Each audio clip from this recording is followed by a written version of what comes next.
आज हम डिस्कस करने जा रहे हैं प्रॉपर्टीज ऑफ हेलो एरीन्स। इससे पहले हमने प्रिपरेशन कंप्लीट कर ली थी हेलो एरीन्स की, और हमारी प्रीवियस लेक्चर में हमने हेलो एल्केन को भी कवर किया है।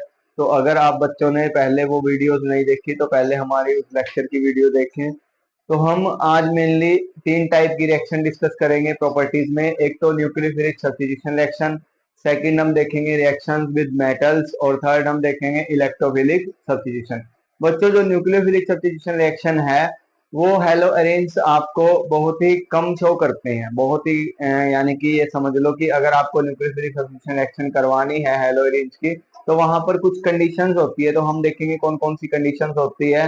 तो हम सबसे पहले इसी को ही डिस्कस करेंगे, प्रॉपर्टीज ऑफ हेलो एरीन्स, या एलो एरीन्स को क्या बोला जाता है, एराइल हैलाइड। तो प्रॉपर्टीज ऑफ हेलो एरीन्स, या इसको बोला जाता है एराइल हैलाइड। और इसमें हम देखने जा रहे हैं न्यूक्लियोफिलिक सब्स्टिट्यूशन रिएक्शन। बच्चों, जो एल्काइल हैलाइड होते हैं वहां पर वो इजिली न्यूक्लियोफिलिक सब्स्टिट्यूशन रिएक्शन दे देते हैं। वहां पे आपका क्योंकि वहां पर कोई रेजोनेंस वगैरह ऐसा कुछ आपको पार्शियल डबल बॉन्ड करैक्टर इस टाइप का कुछ देखने को नहीं मिलता। वहां पर जो आपका लिविंग ग्रुप है वो इजिली क्या हो जाता है, रिमूव हो जाता है। वहां पे हमने SN1 SN2 रिएक्शन इनको डिस्कस किया था। तो जो आपके न्यूक्लियोफिलिक सब्स्टिट्यूशन रिएक्शन है एराइल हैलाइड, वो बहुत कम रिएक्टिव होते हैं और बहुत ही कम देखने को आपको वहां पर सब्स्टिट्यूशन मिलेगा। ऐसा क्यों होता है? मेनली दो ही रीजन होते हैं आपका। फर्स्ट तो क्या होगा कि यहाँ पर रेजोनेंस के कारण, ठीक है, ये आपका जो एराइल हैलाइड होएगा वहां पर आपको क्या देखने को मिलेगा, रेजोनेंस। रेजोनेंस के कारण आपका जो लीविंग ग्रुप है वो इजिली आपका क्या नहीं होएगा, यहाँ से रिमूव नहीं होएगा। क्यों नहीं होएगा? क्योंकि वहां पर एक partial double bond character generate होगा। हम देखेंगे इनको डिटेल में। और दूसरा आपका यहाँ पर sp2 कार्बन कि आपका जो CX बॉन्ड है वहां पर क्या होगा, sp2 कार्बन। तो बच्चों, हम यहाँ पर एक जनरल एराइल हैलाइड लेते हैं, और एराइल हैलाइड आप सभी को पता है कि यहाँ पर रेजोनेंस स्टेबलाइजेशन दिखाएगा। ये बॉन्ड आपका नीचे शिफ्ट होएगा और ये बॉन्ड यहाँ पर आएगा। तो X डबल बॉन्ड, यहाँ पर पार्शियल, यहाँ पे डबल बॉन्ड, यहाँ पे पॉजिटिव आ जाएगा और साथ में यहाँ पे क्या आएगा, नेगेटिव। देन फर्दर क्या होगा, ये जो नेगेटिव है ये आपका यहाँ पर आता है और ये आपका बॉन्ड यहाँ पे शिफ्ट होएगा। तो यहाँ पर क्या बनेगा, H डबल बॉन्ड, यहाँ पे आएगा पॉजिटिव, ठीक है, यहाँ पॉजिटिव आएगा। इसके बाद ये बॉन्ड आपका यहाँ पे शिफ्ट होएगा। देन H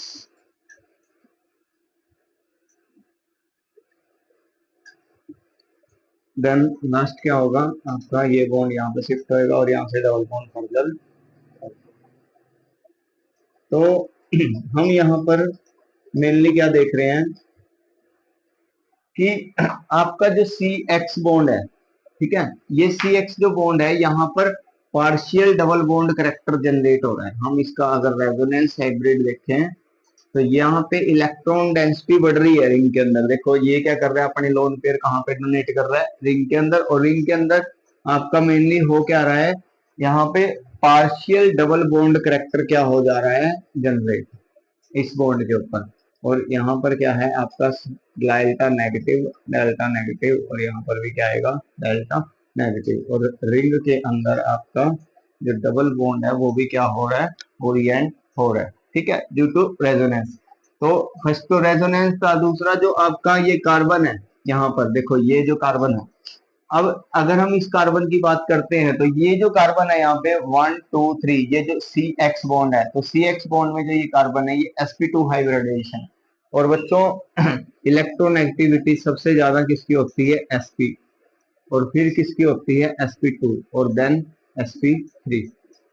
ओके, तो जितना ज्यादा इलेक्ट्रोनेगेटिविटी होगी उतना हेलोजन को रिमूव करवाना क्या हो जाएगा, डिफिकल्ट हो जाएगा। तो यहाँ पे आपका क्या होगा, sp2 करैक्टर होने के कारण ये जो X है लिविंग ग्रुप, इसको क्योंकि सब्स्टिट्यूशन में क्या होएगा, जब आपका ओल्ड न्यूक्लियोफाइल है वो रिमूव होएगा एज ए लिविंग ग्रुप, और आपका न्यू न्यूक्लियोफाइल आपका क्या होगा, सब्स्टिट्यूट।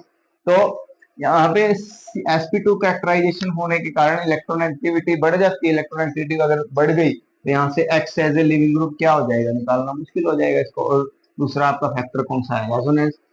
बट अगर हमारे पास कुछ ड्रास्टिक कंडीशन हो, जैसे एट हाई टेम्परेचर, अगर हम न्यूक्लियोफिलिक सब्स्टिट्यूशन रिएक्शन करवाना चाहते हैं तो वहां पर हमारे पास एक ही ऑप्शन है कि अगर मुझे सब्स्टिट्यूशन करवाना है तो टेम्परेचर आपका क्या होना चाहिए, हाई। और यहाँ पर हम डाउज प्रोसेस देखते हैं कि डाउज जो प्रोसेस होता है वो आपको न्यूक्लियोफिलिक सब्स्टिट्यूशन रिएक्शन का एक यहाँ पर एक ये बता लो, समझ लो कि यहाँ पर एक रूल बताएगा डोज प्रोसेस।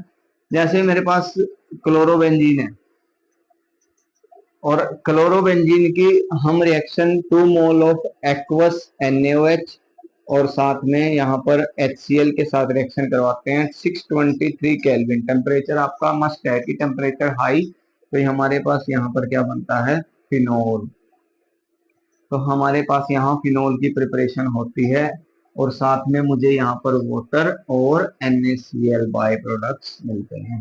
तो बच्चों यहाँ पर क्या होगा, ये Cl माइनस आपका लिविंग ग्रुप क्या होगा, रिमूव, और आपका OH as a leaving group यहाँ पर क्या होगा, अटैच। तो यहाँ पर न्यूक्लियोफिलिक सब्स्टिट्यूशन रिएक्शन होगी।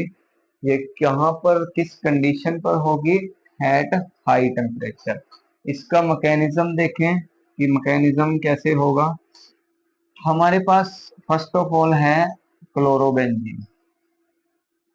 क्लोरोबेंजीन तो यहाँ पर कार्बन 1 2 3, तो फोर्थ जो बॉन्ड है वो किसका होगा, हाइड्रोजन। इसकी रिएक्शन होगी OH माइनस। अब ये OH माइनस कहाँ से आया, हम एक्वस NaOH ले रहे हैं तो Na पॉजिटिव OH नेगेटिव। तो यहाँ से OH नेगेटिव क्या करेगा, इस हाइड्रोजन को एज ए लिविंग ग्रुप यहाँ से क्या करेगा, प्रोटॉन को एक्सट्रैक्ट करेगा और यहाँ से वाटर क्या हो जाएगा आपका, रिमूव। और ये जो बॉन्ड है ये आएगा बच्चों यहाँ पे, और आपका यहाँ से Cl माइनस, देखो ध्यान से समझो इसको, OH माइनस क्या करेगा, इस प्रोटॉन को लेगा और यहाँ से ये डबल बॉन्ड बनाएगा यहाँ पे। ठीक है, एक बॉन्ड तो पहले ही था, देखो यहाँ पे डबल बॉन्ड, यहाँ पे आपका एक बॉन्ड और आ जाएगा रिंग के बाहर, तो यहाँ से Cl माइनस आपका क्या हो जाएगा, रिमूव। एक तो यहाँ पर आएगा ट्रिपल बॉन्ड, ओके, और आपका ये double bond as it is जैसे था वैसे ही रहेगा। इसको हम बेंजाइन, देखो ट्रिपल बॉन्ड है तो इसीलिए बेंजाइन बोल रहे हैं, आइन। तो बेंजाइन आपका रिएक्शन इंटरमीडिएट, इंटरमीडिएट, तो इसको बोलेंगे बेंजाइन रिएक्शन इंटरमीडिएट। और एक आपका Cl माइनस यहाँ से क्या हुआ, रिमूव। अब हमारे पास क्या होगा, ये जो ट्रिपल बॉन्ड है ये आपका यहाँ पे शिफ्ट होएगा, ओके, और इस पोजीशन पे आएगा नेगेटिव और यहाँ पर आएगा आपका पॉजिटिव N ओके। तो ये बॉन्ड यहाँ शिफ्ट हो गया, यहाँ नेगेटिव आया और इस पोजीशन पर क्या आएगा, पॉजिटिव। अब इसकी रिएक्शन दोबारा किसके साथ होएगी, OH माइनस। देखो ओल्ड आपका न्यूक्लियोफाइल था जो Cl माइनस, वो यहाँ से रिमूव हो गया और आपका न्यू न्यूक्लियोफाइल है जो H माइनस, वो यहाँ पे अटैक होएगा। ठीक है, तो यहाँ पर क्या होगा आपका OH, यहाँ पे आपका नेगेटिव। अब ये जो नेगेटिव चार्ज है ये आपका इस प्रोटॉन को एक्सट्रैक्ट करेगा यहाँ से, और ये जो बॉन्ड है ये आ जाएगा ऑक्सीजन पे। ठीक है, तो यहाँ पर क्या होगा, O माइनस, तो यहाँ पर होगा बच्चों H। देखो ठीक है, इसको हम क्या बोलते हैं, इसको बोलते हैं फिनोक्साइड आयन। ये आपका फिनोक्साइड आयन है। अगर फिनोक्साइड आयन की रिएक्शन Na पॉजिटिव के साथ करवाते हैं तो Na पॉजिटिव से जैसे ही इसकी रिएक्शन करवाओगे तो यहाँ बनेगा ONa। ठीक है बच्चों, और इसको मैं थोड़ा रफ कर देता हूँ, इसका नाम बोलेंगे सोडियम फिनोक्साइड। इसको बोलते हैं सोडियम फिनोऑक्साइड, और सोडियम फिनोऑक्साइड की रिएक्शन HCl के साथ करवाते हैं तो यहाँ पर क्या बनेगा,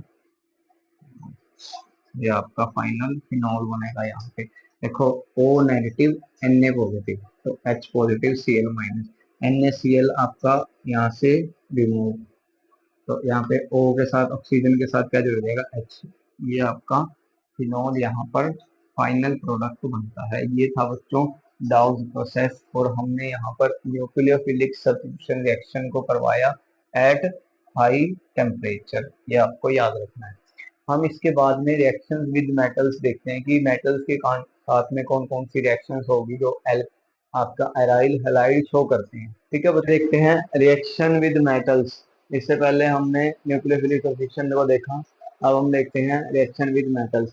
रिएक्शन विद मेटल्स में हम सबसे पहले सोडियम रिएक्शन के साथ देखते हैं कि सोडियम के साथ एराइल हैलाइड कौन सी रिएक्शन शो करेगा, और यहाँ पर मेनली हम एक तो वुड्स फिटिंग रिएक्शन पढ़ेंगे, दूसरा फिटिंग रिएक्शन। वुड रिएक्शन को हमने हेलो एल्केन की जब प्रॉपर्टीज पढ़ रहे थे तो वहां पर हमने डिस्कस किया था। तो एराइल हैलाइड में वुड फिटिंग और फिटिंग ये दोनों ही रिएक्शन देखने को मिलेगी। तो हमारे पास सबसे पहले हमने लिया यहाँ पर एक क्लोरोबेंजीन, और इसके हमने 2 मोल लेकर चलने हैं। हम इसकी reaction 2 mole of sodium in the presence of dry ether, तो ड्राई ईथर की प्रेजेंस में अगर हम इस रिएक्शन को करवाते हैं तो यहाँ पर मुझे बाईफिनाइल मिलता है। बाईफिनाइल, बाई क्यों बोल रहे हैं, देखो 2 है फिनाइल, ये है बाई फिनाइल, और साथ में हमारा यहाँ पर 2 मोल ऑफ NaCl फिनाइल बनेगा, और साथ में 2 मोल ऑफ NaCl। तो ये बच्चों इस रिएक्शन को क्या बोला जाएगा, इसको फिटिंग रिएक्शन बोलेंगे। फिटिंग जब एराइल हैलाइड के 2 मोल लेके चलोगे और आपको यहाँ पे बाईफिनाइल देखना मिलेगा। अगर आप एक तो एल्काइल हैलाइड और साथ में दूसरा आप लेके चलोगे एराइल हैलाइड, एराइल हैलाइड जैसे हमने यहाँ पर लिया XC6H5, तो यहाँ पर क्या होगा, with the presence of 2 mole of sodium dry ether, तो मुझे यहाँ पर क्या मिलेगा R। तो यहाँ पे एरोमेटिक रिंग के साथ एलिफेटिक आपका कोई ग्रुप होगा कार्बन का, वो देखने को मिलेगा। हम एक एग्जांपल देखते हैं CH3Cl, इसकी रिएक्शन अगर हम करवाते हैं यहाँ पे ClC6H5, तो ये Cl और ये Cl साथ में 2 मोल ऑफ सोडियम NaCl आपका क्या हो जाएगा, रिमूव, ड्राई ईथर की प्रेजेंस में रिएक्शन होगी। और यहाँ पर आपका टोलविन बनेगा। बेंजीन के ऊपर अगर CH3 ग्रुप होता है तो उसको क्या बोला जाता है, टोलविन। ये बच्चों नेक्स्ट देखते हैं रिएक्शन विद लिथियम। लिथियम के साथ एराइल हैलाइड की क्या रिएक्शन होती है, तो हमने यहाँ पर Br, हम ब्रोमोबेंजीन को 2 मोल ऑफ लिथियम, लिथियम के कितने मोल, 2 मोल, तो यहाँ पर हमें मिलेगा लिथियम बेंजीन, और साथ में LiBr, यहाँ से क्या हो जाएगा। नेक्स्ट रिएक्शन विद ग्रिग्नाट, ग्रिग्नाट यानी कि हम यहाँ पर मैग्नीशियम के साथ रिएक्शन करवाते हैं। तो मैंने यहाँ पर क्लोरोबेंजीन, यहाँ पर magnesium in the presence of dry ether, तो क्या मिलता है MgCl, तो यहाँ पर ये मिलेगा आपको MgCl, और फर्दर हम इसका हाइड्रोलिसिस करवाते हैं तो मुझे मिलता है फिनोल। तो ये रिएक्शन थी किसके साथ, ग्रिग्नाट रिएजेंट, ठीक है, मैग्नीशियम के साथ एराइल हैलाइड मैग्नीशियम, तो मिले MgCl और साथ में वाटर।